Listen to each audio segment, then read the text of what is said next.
Hello friends, आज हम देखेंगे एक मॉरल स्टोरी जो कि इंग्लिश स्टोरी है। उसका हम हिंदी में ट्रांसलेशन देखेंगे, प्लस ये भी देखेंगे कि इस स्टोरी से हमें क्या शिक्षा मिलती है। तो हमारी स्टोरी का टाइटल है the golden touch of Midas. ये जो स्टोरी है हमारी, ये एक लालची राजा पे बेस्ड है। तो देखते हैं ये स्टोरी क्या कहती है। स्टोरी हमारी कुछ इस तरीके से स्टार्ट होती है कि once upon a time there was a Greek king of Midas.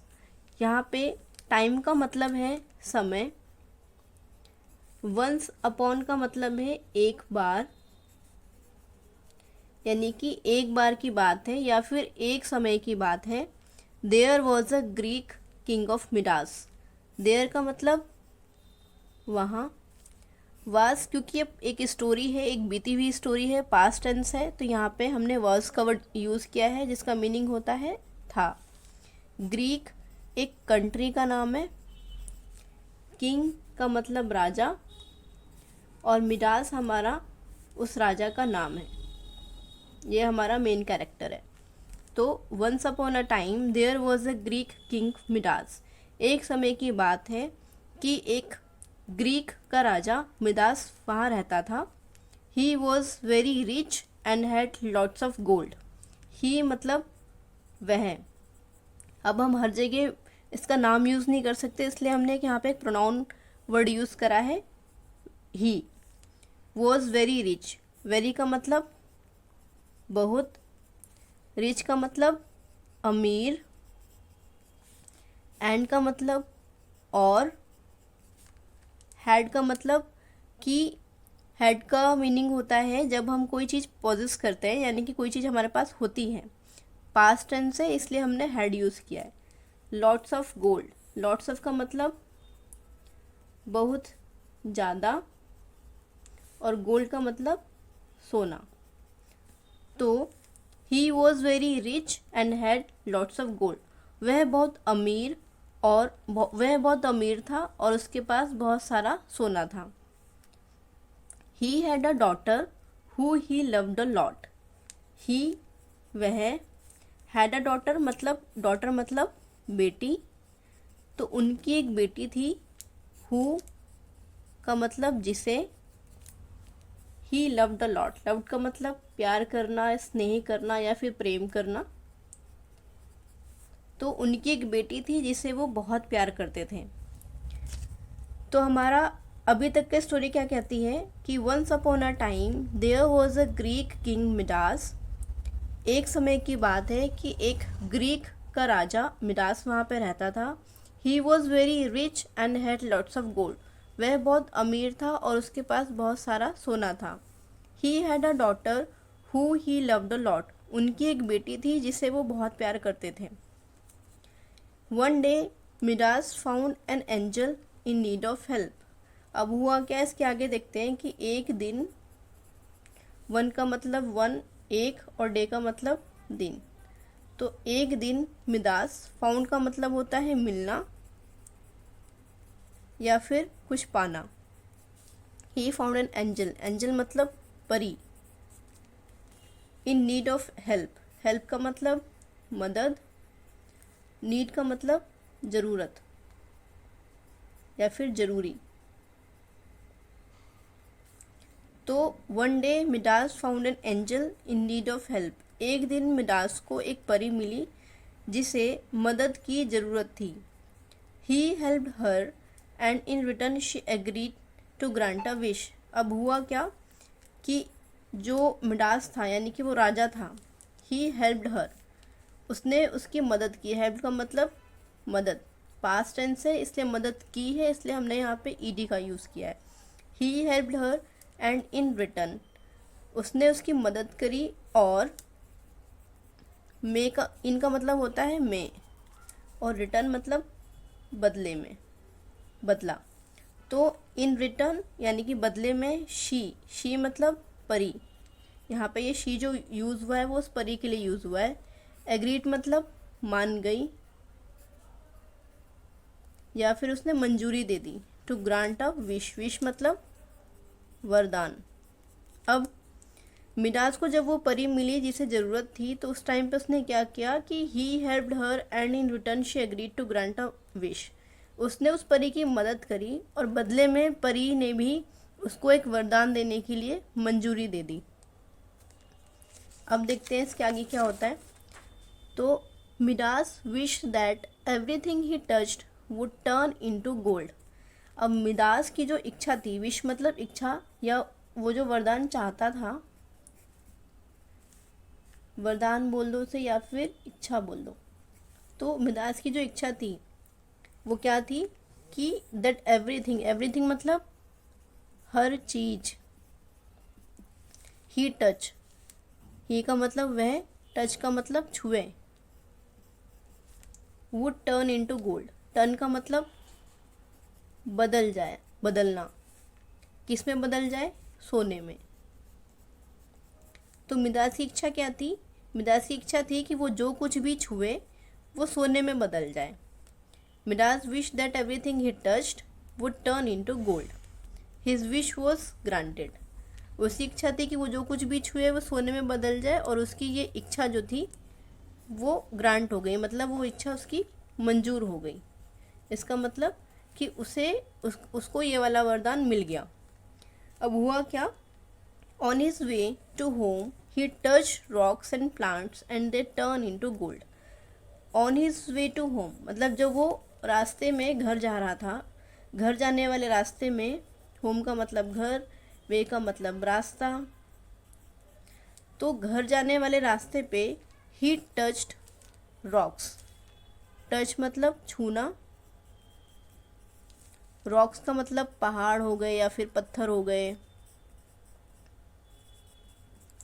And plants पेड़ पौधे हो गए वहाँ पे,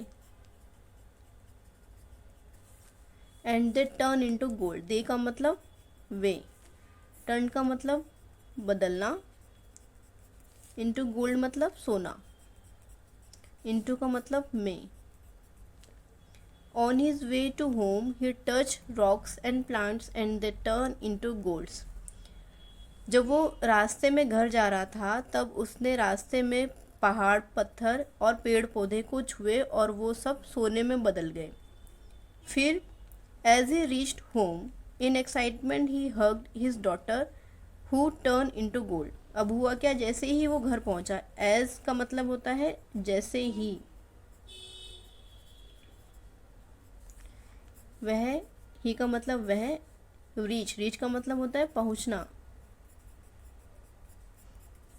होम का मतलब घर। तो जैसे ही वो घर पहुंचा, इन एक्साइटमेंट, एक्साइटमेंट मतलब खुशी में कह लो या फिर उत्साह, ही हग्ड, हर्ट का मतलब गले लगाना, डॉटर मतलब बेटी, उसी की बेटी है इसलिए यहाँ पे हिज हुआ है। हिज यहाँ पे मेल को डिफाइन करता है, जो हिज वर्ड होता है वो मेल के लिए यूज होता है।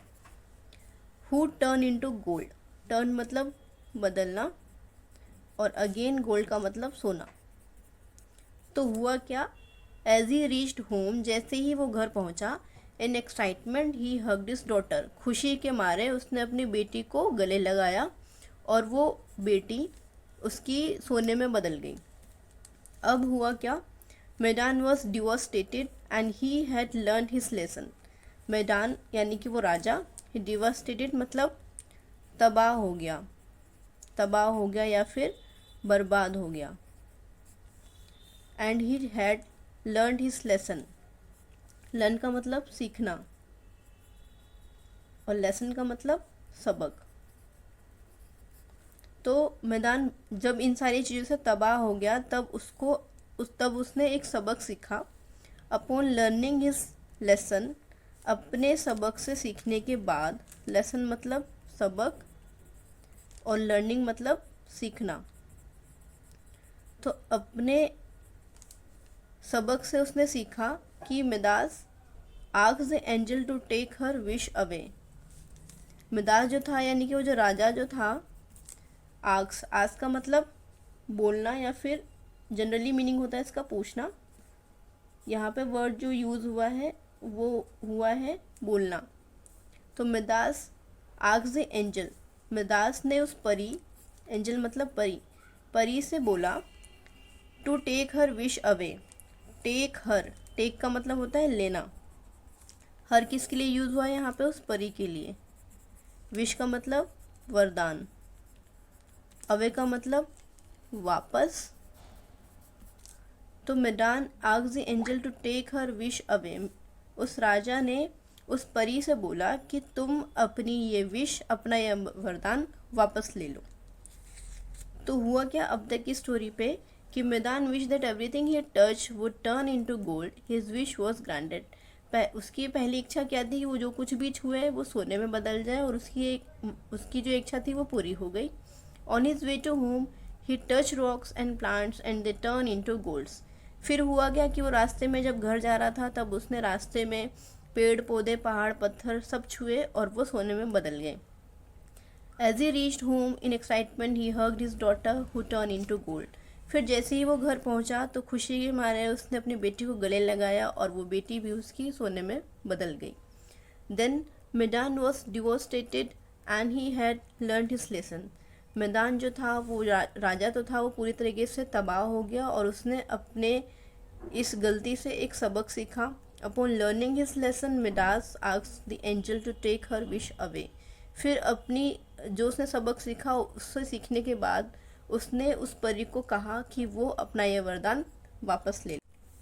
मोरल ऑफ द स्टोरी, तो इस कहानी से हमें क्या सीख मिलती है कि greed is not good for you. Greed का मतलब होता है लालच। नॉट का मतलब नहीं, गुड का मतलब अच्छा, यू का मतलब तुम। तो क्या कहता है ये हमारा स्टोरी का शिक्षा क्या मिलती है कि greed is not good for you. लालच तुम्हारे लिए अच्छा नहीं है। जैसा कि हमें हमेशा बताया जाता है कि लालच जो है वो बुरी बला होती है।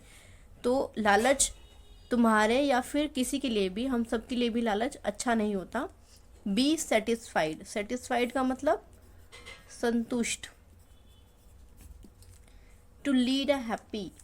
लीड का मतलब होता है लीड करना, आगे कंटिन्यू करना। हैप्पी का मतलब खुशी। फुलफिलिंग। फुलफिलिंग से मतलब भरपूर। लाइफ से मतलब जिंदगी। तो be satisfied to lead a happy and fulfilling life. अपनी ज़िंदगी को खुशी से भरपूर रखने के लिए हमेशा संतुष्ट रहो। तो हमारी स्टोरी का मोरल क्या है? Greed is not good for you, be satisfied to lead a happy and fulfilling life. लालच जो है वो एक बुरी बला है, तो लालच एक अच्छी चीज़ नहीं होती। हमेशा अपनी लाइफ को खुशियों से भरने के लिए अपने आप को हमेशा संतुष्ट फील करो। तो ये हमारी आज की स्टोरी का मोरल।